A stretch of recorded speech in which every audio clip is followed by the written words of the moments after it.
5 seconds to go.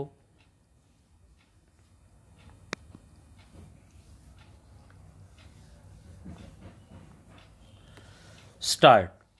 At the outset, the learned senior counsel for respondent number 1, in an attempt to sustain the acquisition, strenuously contended with regard to eminent domain of the state in the matter of acquisition of land for public purpose, and relied upon the case in Coffee Board Karnataka Bangalore versus Commissioner of Commercial Taxes Karnataka and others 1988 3 SCC 263.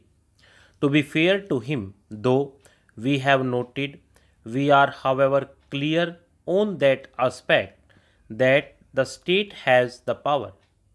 But the position of law is also well established that, in view of Articles 300A and 31A of the Constitution, the owner of land can be divested only in accordance with law after appropriately compensating if such land is required by the state for public purpose.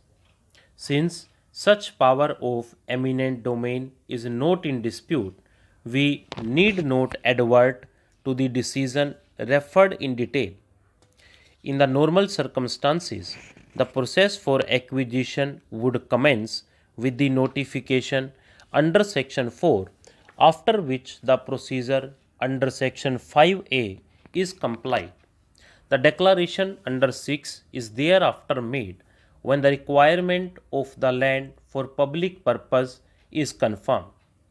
Thereafter, the process for determining the compensation and taking possession through Section 11 and Section 16 of Act 1894 is contemplated, which is undertaken after issue of notice under Section 9 of Act 1894.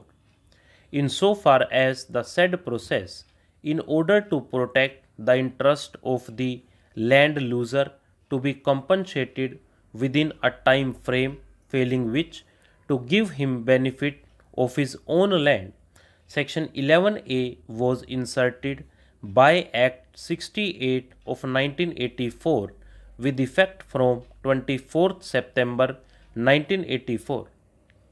The said provision leaves no ambiguity whatsoever that if the award is not made within the period of 2 years from the date of publication of the declaration under Section 6 of Act 1894, the entire proceedings will stand lapsed.